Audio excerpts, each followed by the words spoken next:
Hi, I'm JJ Conway, and I help hardworking women and a few good men build financial confidence and take ownership of their financial future.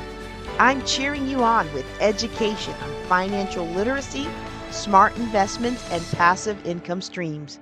Welcome to Ladies of Wealth. If you have a question, drop it in the comments, whichever side of the screen your comments are on, drop it in the comments, or you can use the anonymous form at askjjc.com. It takes you to a Google form, and that way you can ask your questions or you can drop them in the chat.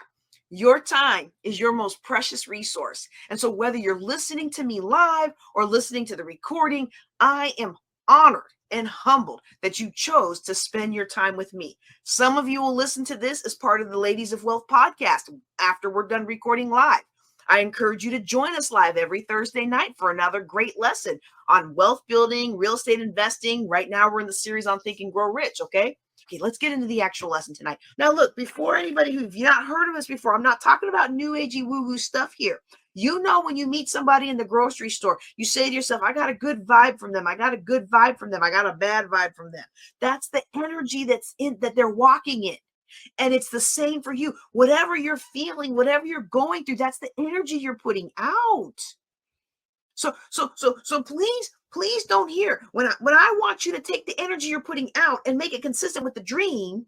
I want you to fill that subconscious with the dream so it'll match, so your energy will match the dream and not match the present circumstances. Okay? Please don't hear what I'm not saying. I am not saying make fake memories. We got enough crazy people out there operating on fake memories, all right? What I am saying, the subconscious mind motivates your conscious brain, and it's mainly a collection of emotions. We're not creating fake memories. We're creating emotions of the future we want, which then influences the conscious brain to believe that it's really possible. And the more you engage this memory emotion, the stronger these you can do it emotions get, and they begin to shrink down all the you're not good enough, the past emotions of when you failed in the past.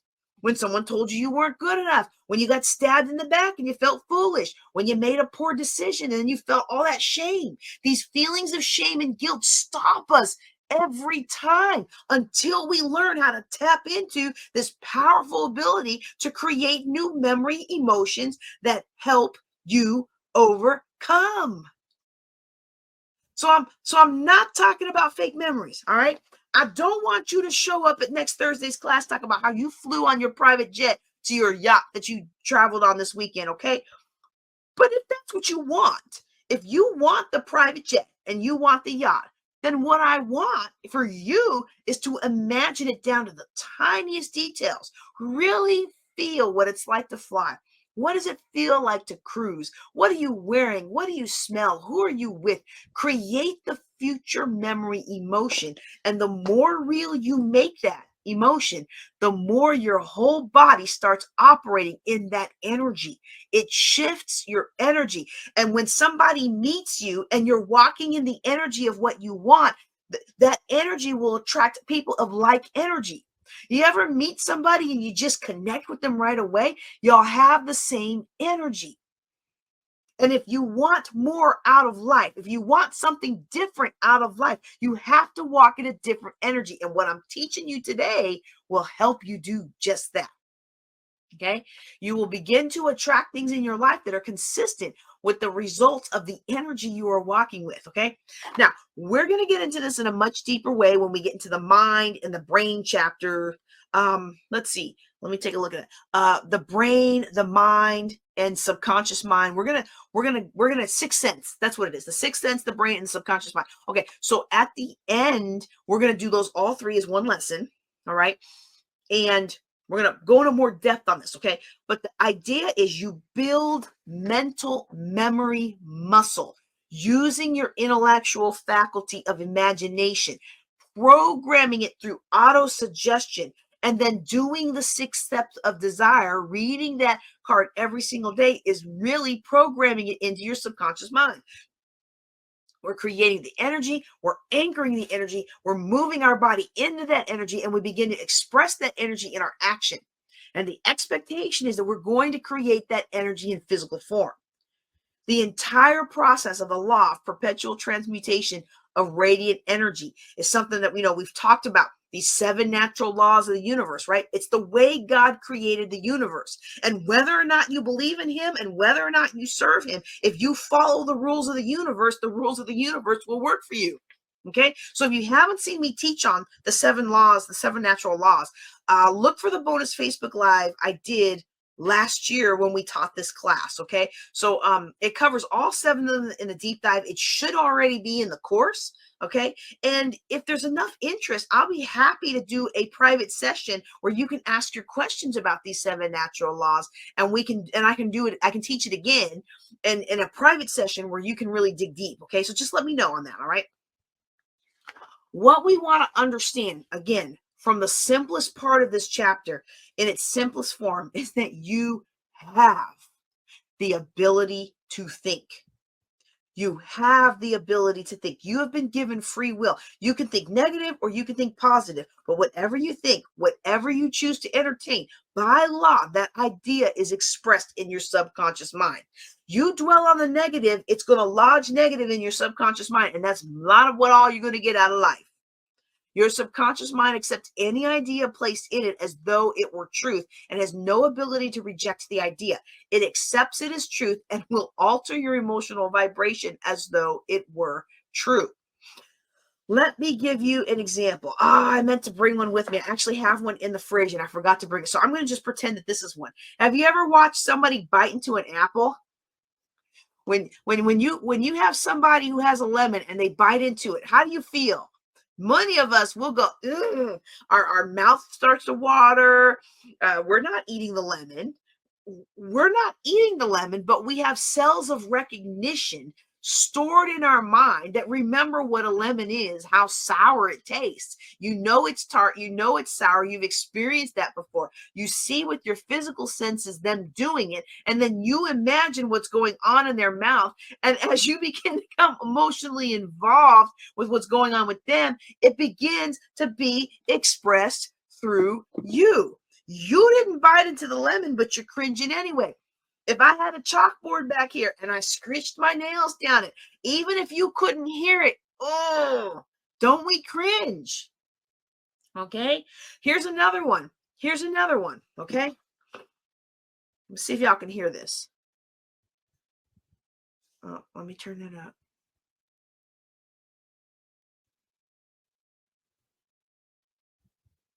Play it. Y'all hear that? We're watching Jaws in a movie theater, air-conditioned movie theater in the summertime, right? You got some soda and some popcorn. There's no sharks, no ocean. You're in the middle of Texas. You are as safe can be. And that music starts up, and then and swim. Well, what are you afraid of? Some of us, the popcorn goes flying. It's a movie. We get so emotionally involved. We will sit in that movie theater. Now, I shouldn't have used that example because I don't actually go to the movie theater anymore. Oh, but we can get sucked in. I do the same thing here at home. We get sucked right in.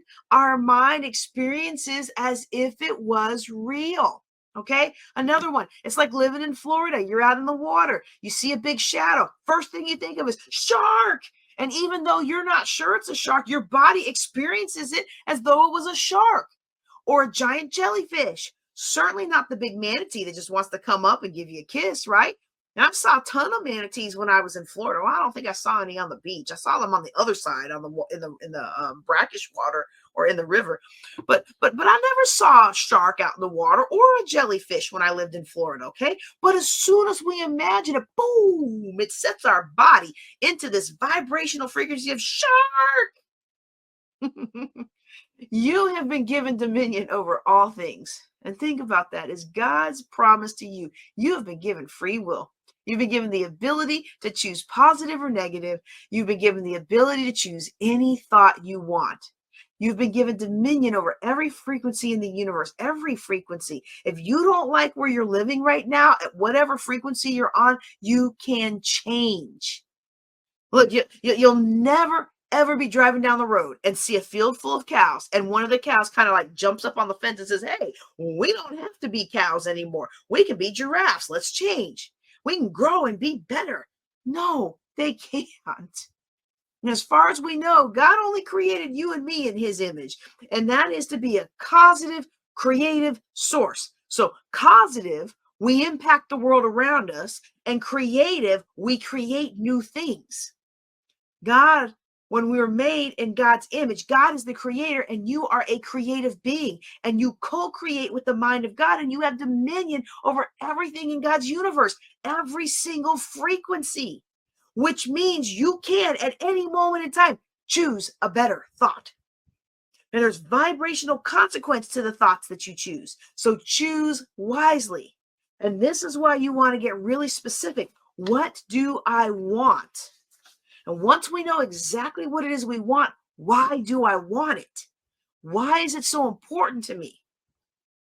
Because if I know what I want and I know why I want it, I can anchor that emotion into my subconscious mind, and I can turn that into the dominant energy that is expressed through my body. And over time, my mind will become a magnet for that frequency, and I'll begin to attract the people and the ideas and the conditions and the circumstances that are in harmony with that dominating vibration. And I can, at any moment in time, choose what that frequency will be and how intense it will be in my life.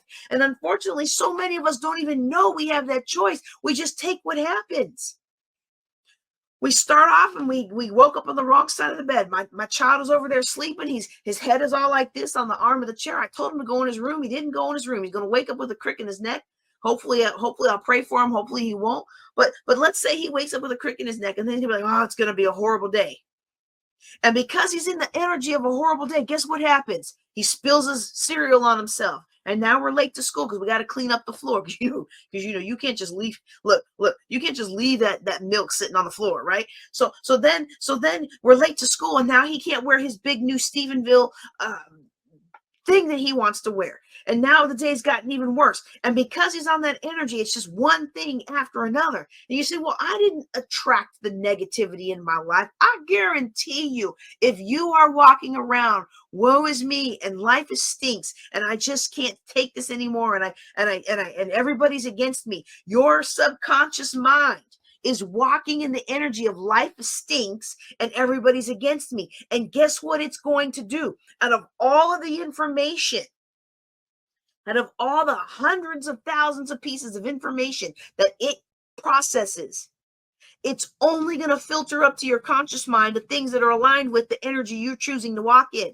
And if you're choosing to walk in, everybody hates me, that's the only energy that's going to bubble up to your conscious mind. You have programmed your subconscious to return that result to you. That's under your control.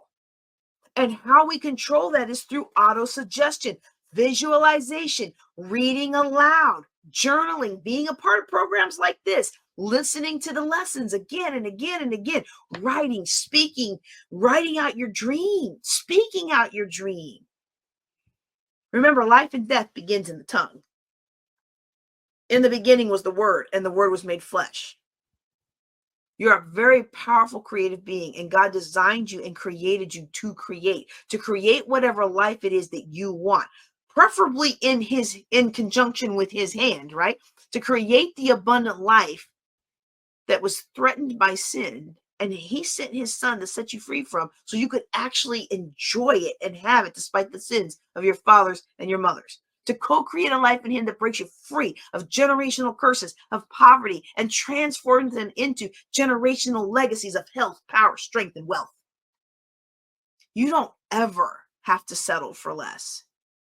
That doesn't mean there's not a price to pay, and it doesn't mean it's going to be easy, and it doesn't mean that everything's going to be always smooth, and it doesn't mean it's not going to require a lot of work, and it doesn't mean that you're not going to fail.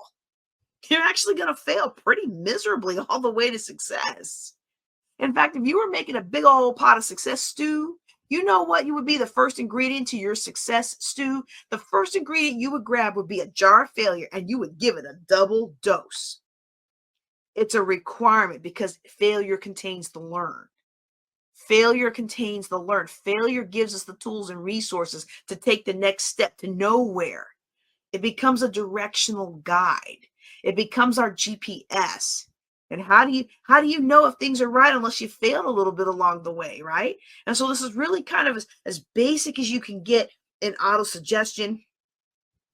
And I want to do an exercise. I think we have enough time. I know this lesson's gone way longer than I intended it to, but I think we have time. Okay, I want you to grab a piece of paper. I want you to grab a pen. Go grab a piece of paper and grab a pen. Grab a piece of paper, grab a pen or a pencil or a crayon, okay? I'm right-handed. I'm going to use my dominant hand, my right hand, because I'm right-handed, okay? I want you to sign your name with your dominant hand. The name you normally sign, okay? With your hand that you normally sign it with, okay? I'm right-handed. My big boy's left-handed. I don't remember what my little boy is, but whatever your dominant hand is, okay?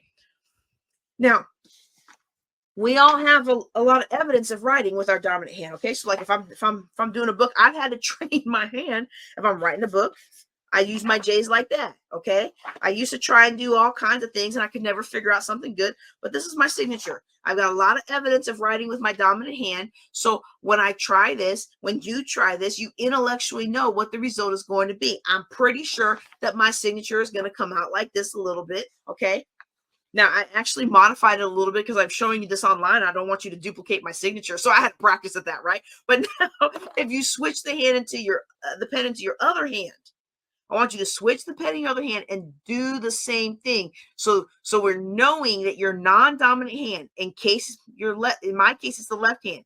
You already know. What are some things you already know? You already know this is going to be a lot slower. Oh goodness, this is horrible. It's going to be a lot slower. It's going to be a lot more confusing, inconvenient, frustrating. And the result is going to be poor and inconsistent, okay? The result is going to be poor and inconsistent. And the interesting thing is, when I first, at 4 years old, picked up a pen or a crayon or whatever it was my mom gave me with my dominant hand and started to learn how to write my name, it was nowhere near as good as it is now.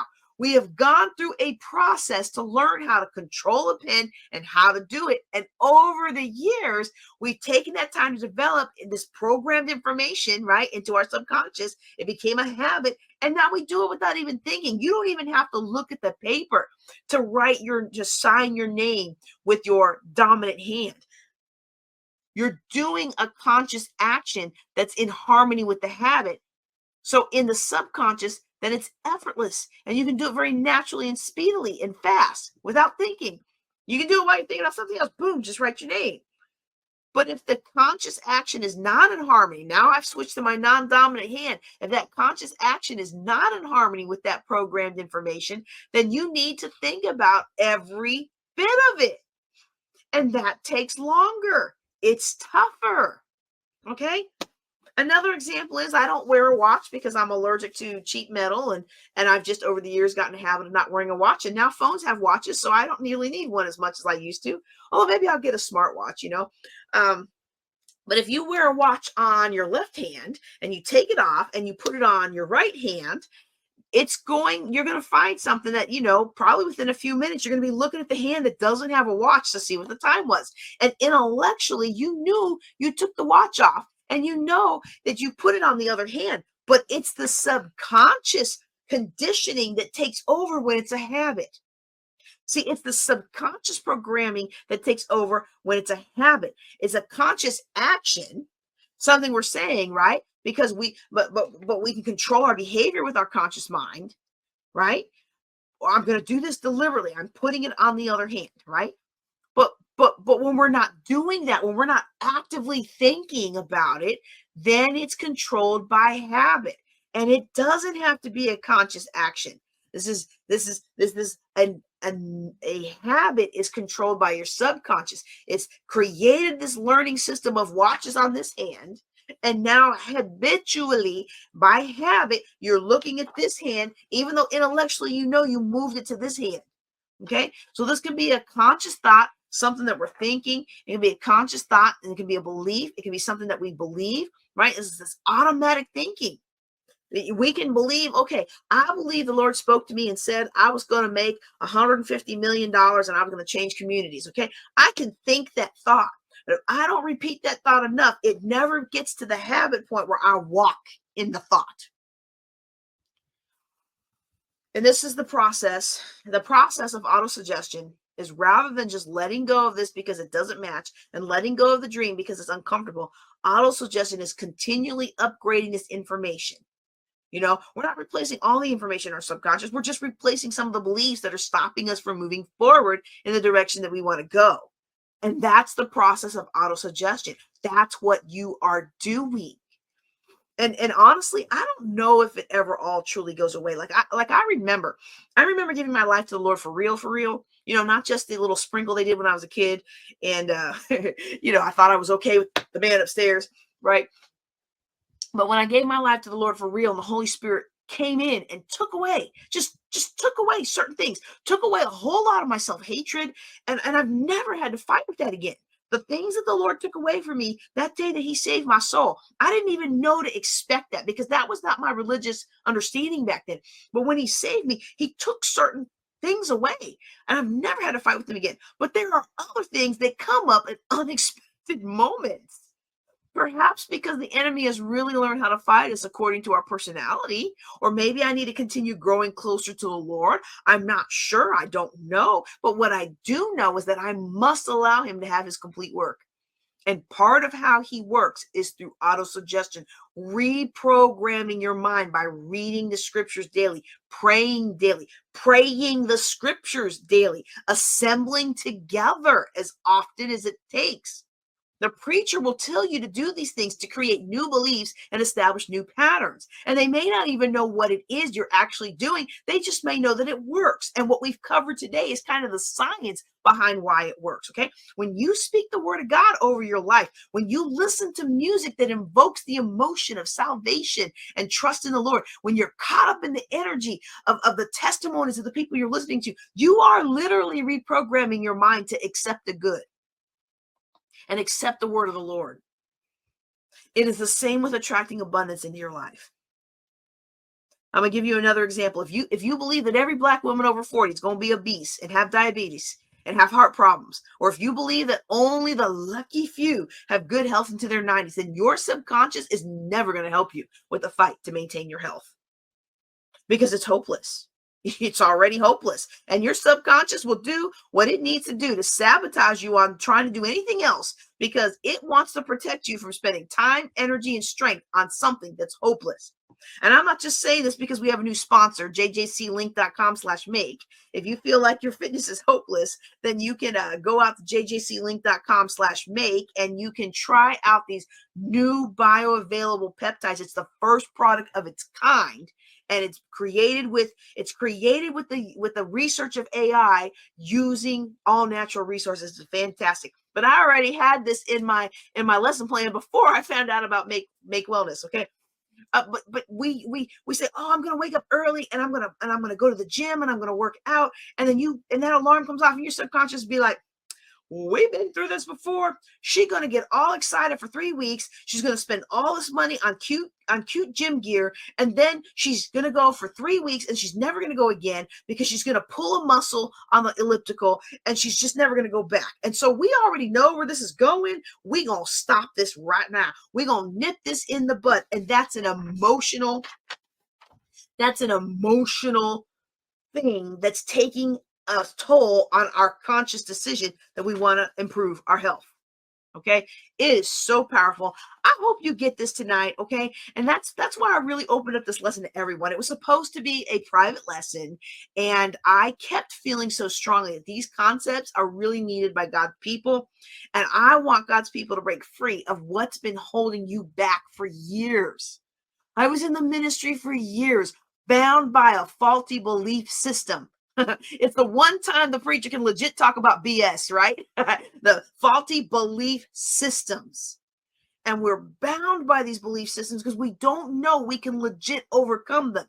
It's like the difference between all dogs are dangerous and all dogs can be dangerous.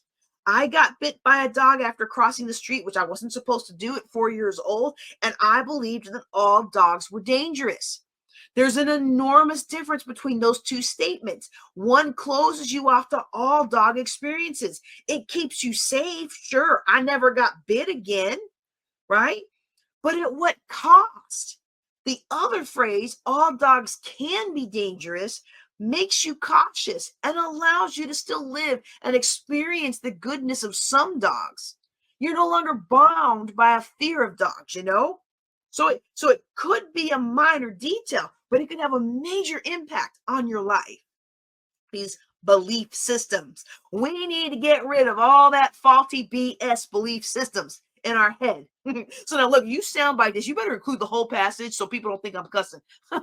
Now look, I know this program is power packed. It gives you a lot to think about. I know some of you are like, oh my goodness, this was a lot to consider and marinate on. All right. So if you don't already have lifetime access to these lessons, go ahead and go to jjclink.com/TAGR5. That's for Think and Grow Rich 5. It's the 5th year we've been teaching it. And I know in the past I've left a lot of things up on my Facebook or YouTube or anything like that. But lately we've been pulling them down because my storage is getting full. And so now different companies are putting limits on how much I can store. So, go out there and get the access, the lifetime access. You get a downloadable MP3 once all this is processed, and you'll get the handouts. You'll get all the other lessons. You'll get 2 of my personal auto suggestions as a bonus. Okay. For those of you who were on last week, I told you about them. I had enough interest, so I'm moving forward on that. They're processing. They should be up before I finish the class. Okay. The first is my confession list. It's a list of scriptures that I speak over my life about what I aspire to be. And I created it back when I had a hard time praying for 2 hours at noon prayer, and I needed something spiritual to fill the time. I know. I'm just telling on myself all kinds of ways today. All right. I got the idea from Joyce Myers, actually. And it's basically a list of scriptures, and I speak those scriptures over my life. I still take sessions where I speak those scriptures over my life to remind myself of what it is that I feel God has called me to become. And so many of those that weren't true back when I started doing this, they are true today. The other bonus you're going to get is From Here to There. It's a collection of quotes collected by one of my former mentors who helped me start my business. He would listen to them as he drove around from here to there. That's where the title came from. And he was utilizing this process of autosuggestion to reprogram his mind. Okay. So I want you to get that as well. And if you have the time now or soon, I want you to get that access and then go listen to the lesson on faith. The whole lesson on faith is going to be elevated for you now that you've heard this. It's like, I needed to establish your faith before you heard this, but then I also needed you to hear this to get the most out of the faith lesson. So, and all the lessons are like that. Faith, desire, really all of them. Just go back and listen to any of the ones that we've done, and now it's going to come alive. And the reason it'll come alive is because of autosuggestion. Autosuggestion is the gift that keeps on giving. All right. So that's jjclink.com/tagger5. You're going to save $400 on this life-changing content if you do that tonight. And let's see. One of the things, just before I'm going to close, but I want to make sure you understand part of how this works is because now you have cells of awareness. See, when you first heard the lessons, you didn't have any cells of recognition. So now that you've already heard it a little bit, you have cells of recognition. And every time you hear it again, you're building on top of what you've already learned. You are layering the learning. And that's also part of the autosuggestive process. Okay. So remember, there are no limitations to the mind except those we acknowledge. Both poverty and riches are the offspring of thought. So if my thought is going to bear fruit, then I want it to be the abundant fruit that my Savior promised me, the abundant life that he came to give me. John 10:10 says, the thief cometh not but for to steal, to kill, and destroy. But I'm come that they might have life and they might have it more abundantly. Okay. Also, Mark 10:29, because I know some of you watching are gonna be like, you shouldn't be teaching about building wealth.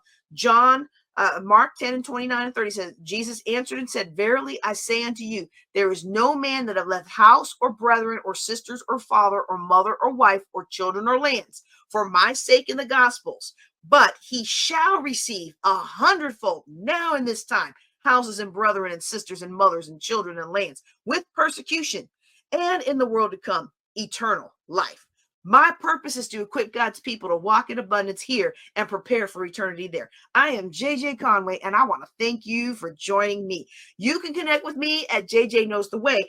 And remember, the only reason I can show you the way is because I have a real relationship with the way. And I'd love to tell you more about that someday. So reach out to me. Let's chat someday.